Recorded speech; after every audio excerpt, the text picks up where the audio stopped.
Welcome, people. This is Mac with Mac Commentary and Bob. Good morning, Bob. How are you?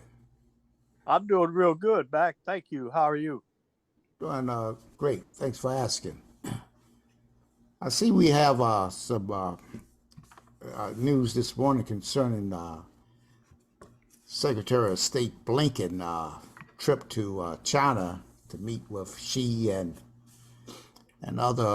his counterpart over there in China, and their attempt to his attempt to stabilize deteriorated U.S.-China ties. But my understanding is that China rebuffed the main request of Blinken, where they want to start up a new communications, military-wise, better between the militaries. Because after meetings, Blinken said China is not ready to resume military contact, something the U.S. considers crucial to avoid miscalculations and conflict, particularly over Taiwan.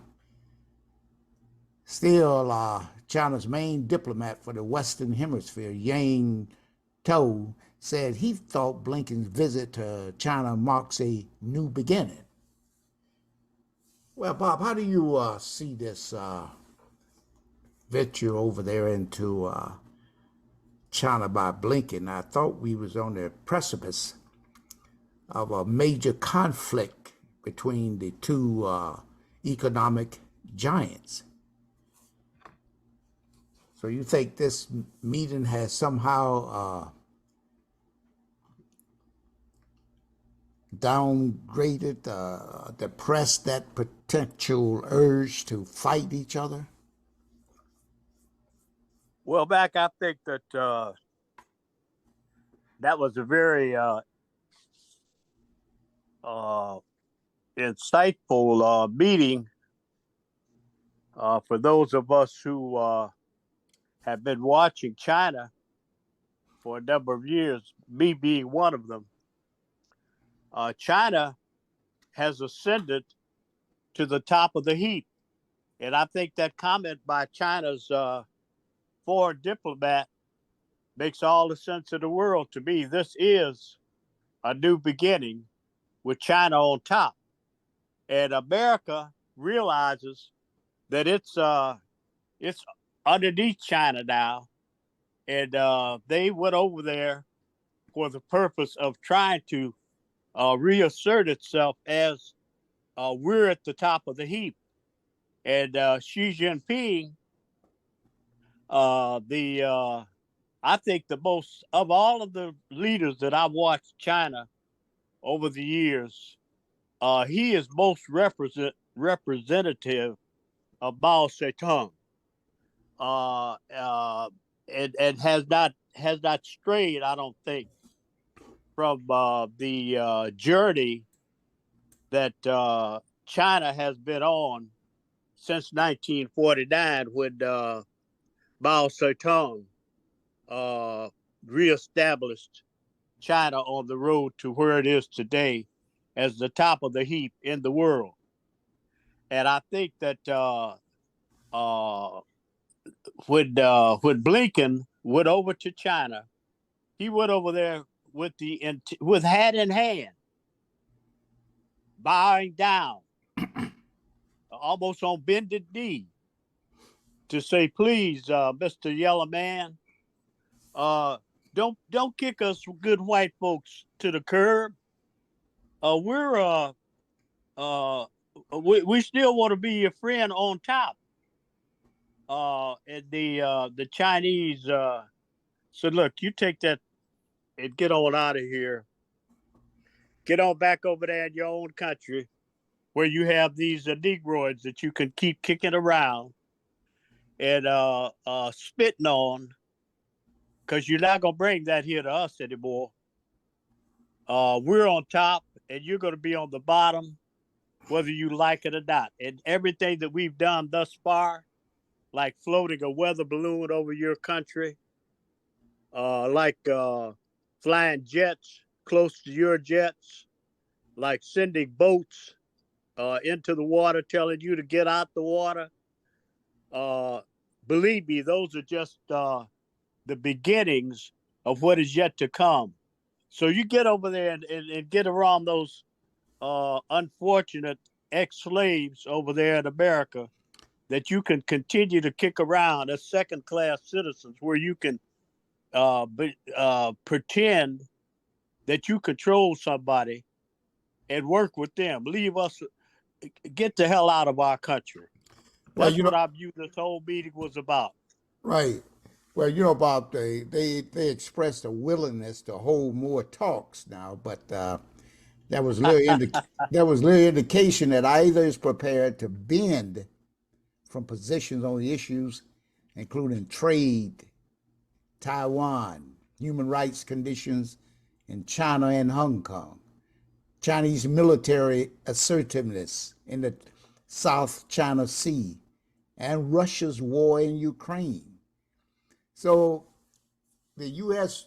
there's a lot of things U.S. trying to get China to change courses with, but they are not about to do that, and they don't too much talk about it. They haven't talked too much about this other major thing that China is doing is what they're doing over in Africa.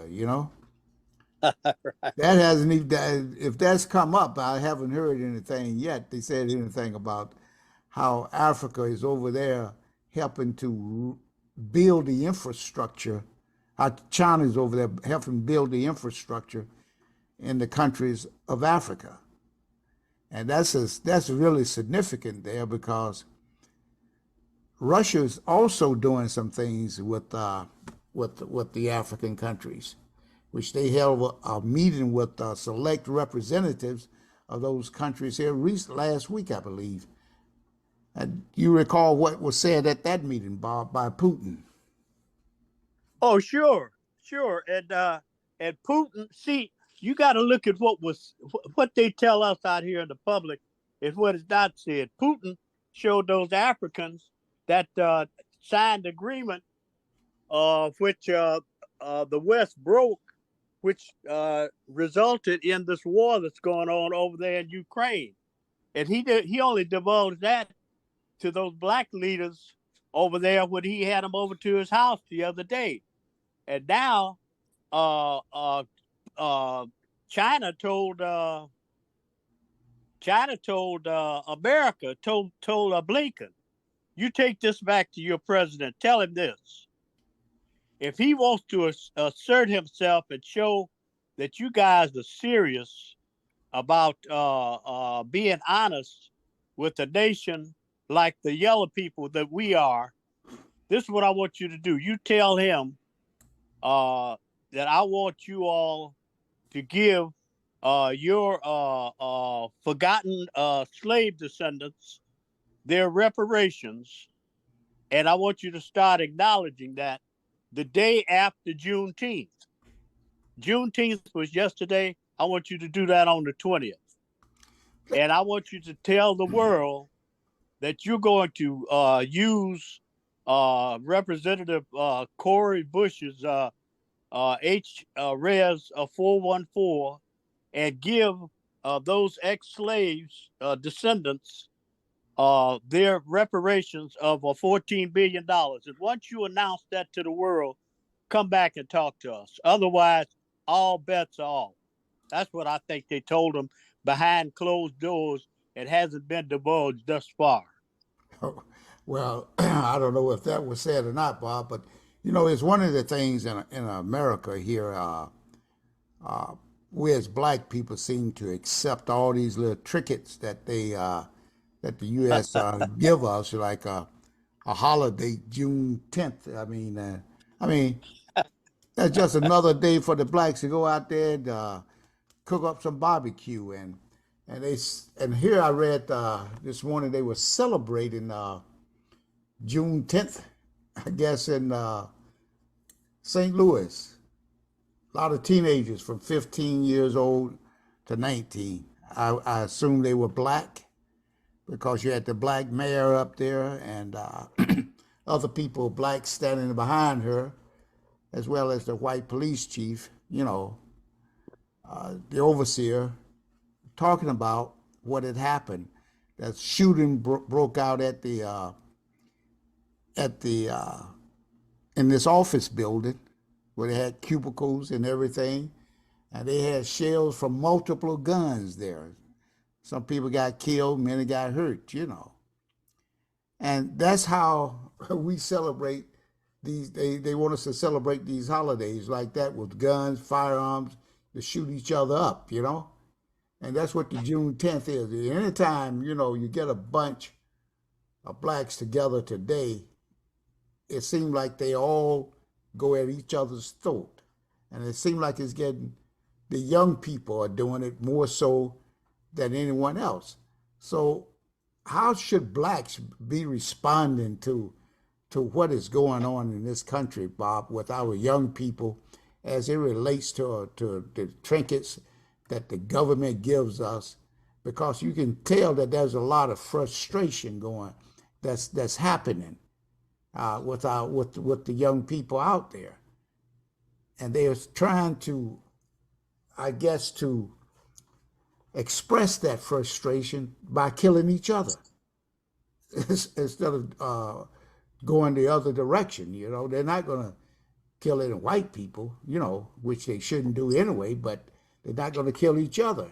I mean, they're going to kill each other to express themselves because they had given another holiday to come together to celebrate, I guess, their freedom when the slaves were the people down in Galveston, Texas, were notified that they were now free, which was 3 years after the emancipation was issued by Lincoln.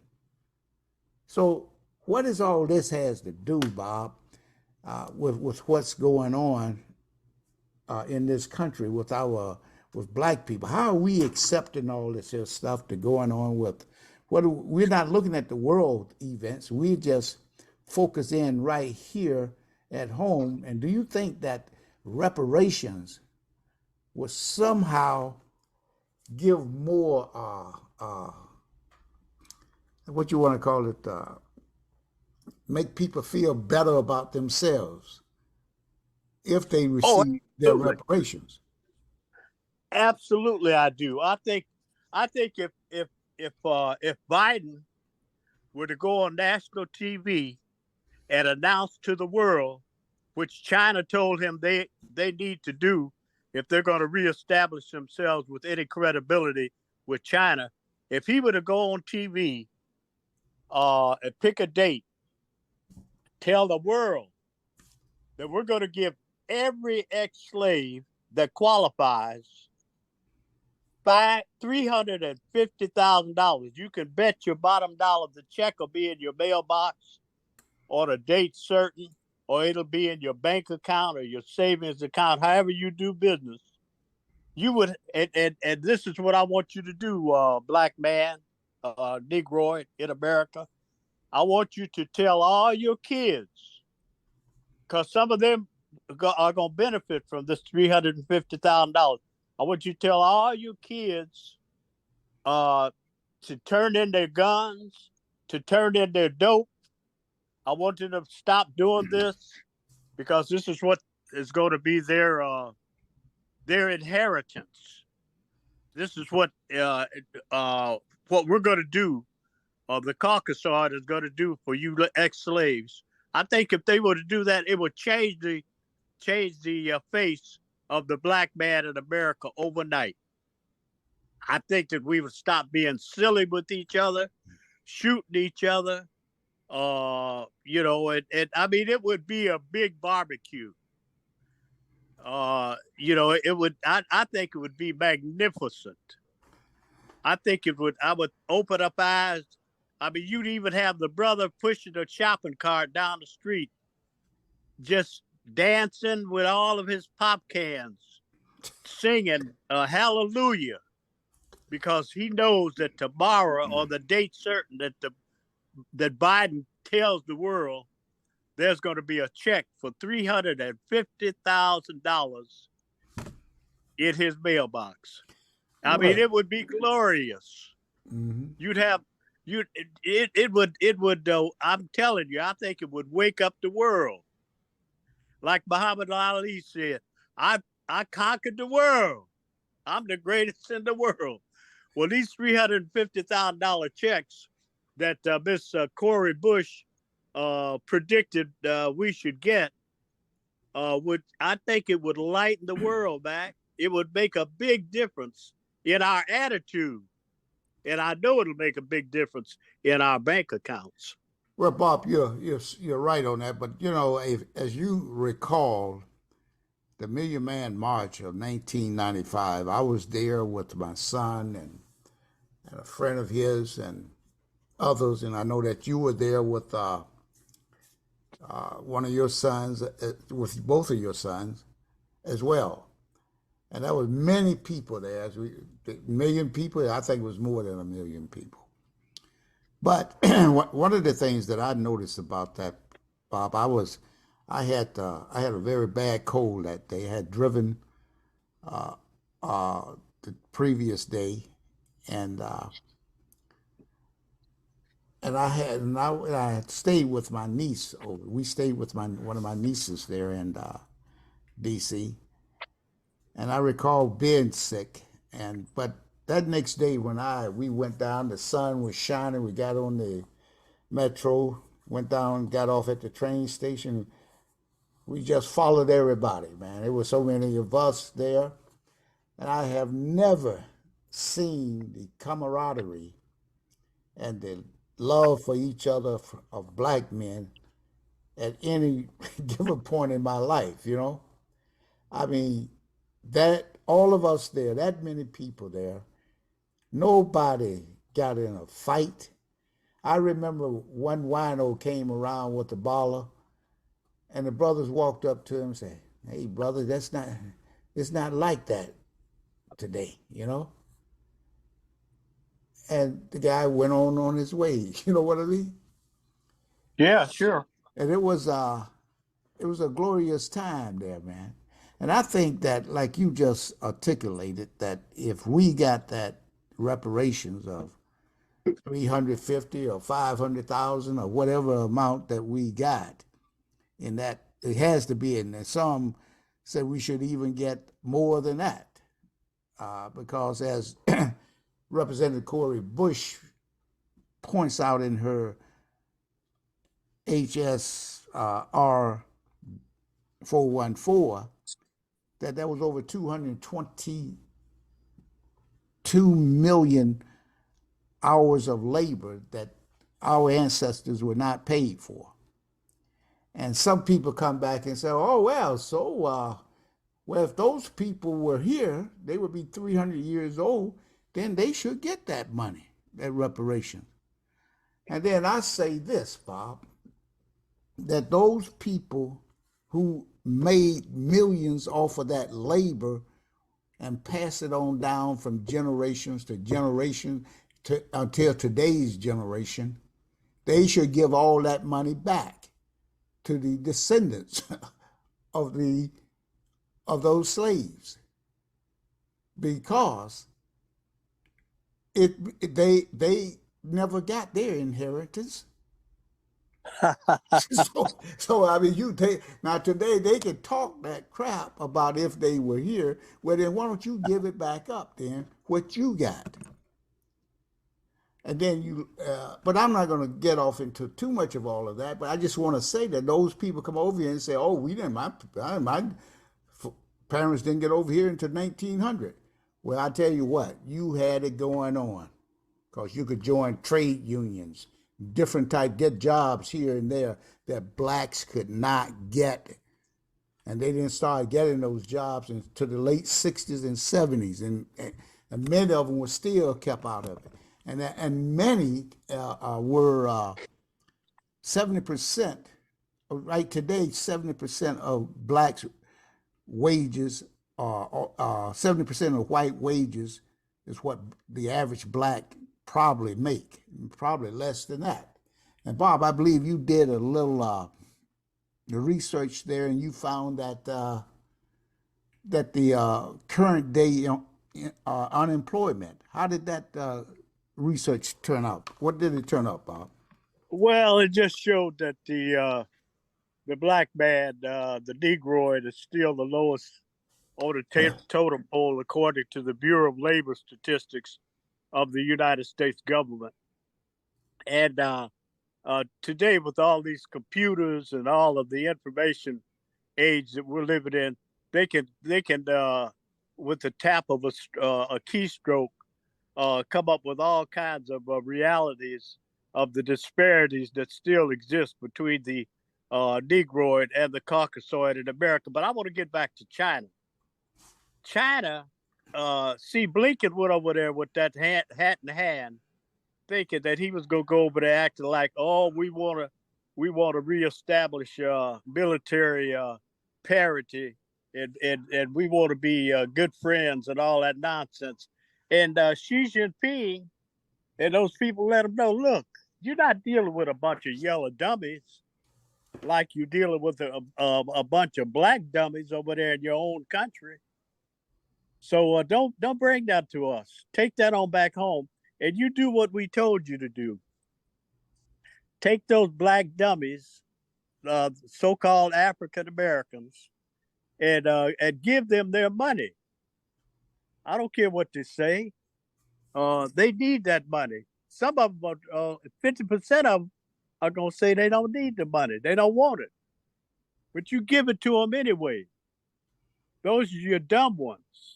The ones that are not so dumb, they'll be able to appreciate that $350,000 check. So go ahead and give it to them, and let the ones that don't need it, after Bob gets his check in his mailbox and cashes it, and drives down the street with maybe say $10,000 of $100 bills, and lets his window down on his car and lets it spread around the street, and the people stop his car and say, "Hey, Bob, what you doing, man? Throwing away all this money?" Say, "Oh, didn't you get your check? You didn't get your $350,000 check?" You know, that's what Xi Jinping wants the Caucasoid in America to do. But you won't do that because they say, "Oh, that's a crazy proposal. That guy Bob has lost it." No, I haven't lost it. I think I've come to my senses. Well, I Bob, know where I am. I'm in America.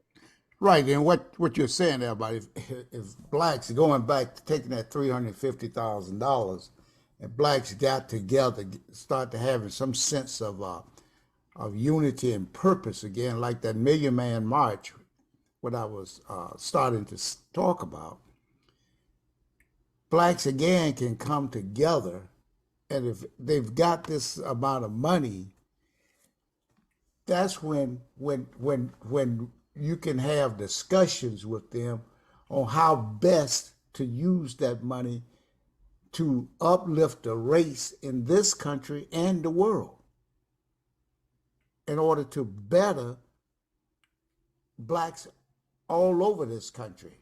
I mean, in a way that give us more clout, so to speak. You But remember, we got to get the money first, Mac. That's what we've been doing for over 400 years, that's what discussing exactly I what we're said. going to Once do with it. I We say got to get the money first and then discuss what we do I with it. said that's once we get the money, Bob. That's when we have this get together again, like a Million Man Right, March, right, so we can discuss all of that. And I mean, right. we don't have to discuss everything all at one time when we get that money, but we can bring people together and say we're going to have breakout groups, throughout this nation. But we have a plan, though, Bob.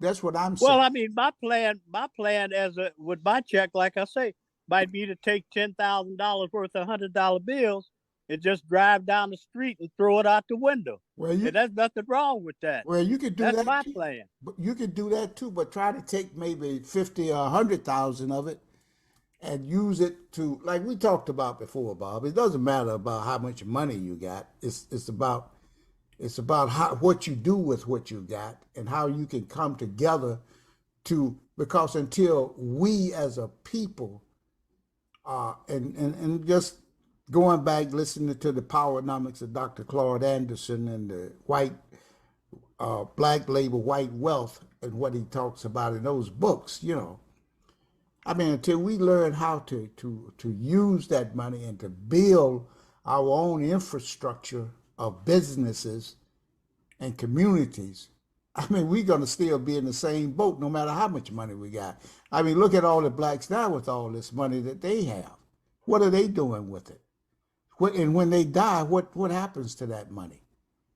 I mean, there seems to be a gateway set there that whatever money they have now, there has a gateway where that money flows back into the mainstream economy and never touches another black.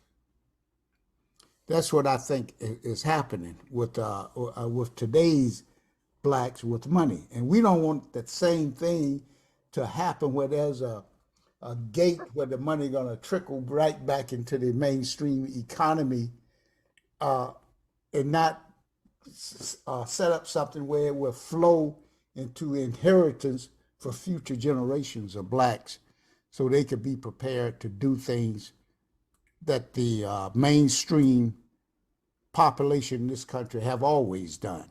That is what I'm saying, Bob. Do you think that makes sense? Oh, sure, that makes perfect sense to me. But the the reality is that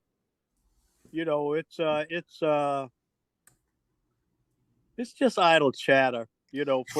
For uh, and that's okay with me today. I mean, because I know that I'm not going to be able to drive down Pinehurst with $10,000 and $100 bills and just throw it out the window. Because 50% of the people that picked up the money, they probably think it was counterfeit. Bob lost it. But I think that Xi Jinping sent Blinken home with a message that they won't ever divulge to us, the general public out here, of what that message was. And that message, in my opinion, was that the Caucasoid take his foot off the throat or the neck of the Negroid, like that Caucasoid did up there in Minneapolis, Minnesota, with his knee on that Negroid's neck. That's the way it's going to be. That's the way it is, Uh, and well, I'm okay with that. well, China's foreign minister said it is necessary to make a choice between dialogue or confrontation, cooperation or conflict. It blamed the U.S. side's erroneous perception of China, leading to incorrect policies towards China for the current low point in relations. And, he said, the U.S. bore responsibility for halting the spiraling decline of China-U.S. relations to push it back to a healthy and stable track. It added that Wang had demanded that the U.S. stop hyping up the China's threat theory, lift illegal unilateral sanctions against China, abandon suppressions of China's technological development, and refrain from arbitrary interference in China's internal affairs. And I mean, that is the essence of what China believes that the U.S. has to do in order for their relationship to develop into a more fruitful existence. So, Bob, with that, I'm gonna leave you with the last word because I know you got to get to another meeting. So, go ahead. Well, thank you, Mac. And yeah, I'll keep a watchful eye on China, which I've been doing, like I say, for quite a few years, and they're at the top of the heap now. America is deteriorating to the bottom rung on the ladder, and is trying to reestablish its Caucasoid influence over the world. In China, the Mongoloids are saying, "Look, we're at the top now. Grovel if you have to, but don't until you do something about the people who you think are below you, the Negroid in America. Don't come back to us with your hat in your hand, because we don't need it. We're where we want to be. It's taken us over 100 years to get here, and we intend to stay here. And we hope that our brothers, the Negroid in America, can someday open up his eyes and get here too. That's why we're carrying the Belt and Road uh, program into Africa. And hopefully that'll filter down into his brothers and sisters in America. That's my take on it, Mac. Thank you, Bob, and I want to thank the people for listening today. And don't forget to like, subscribe, and comment. We appreciate your attendance here, and we pray that you will continue to support us by subscribing to this channel. And Bob, have a great day, and we'll talk to you soon. Thank you, Mac, and you as well.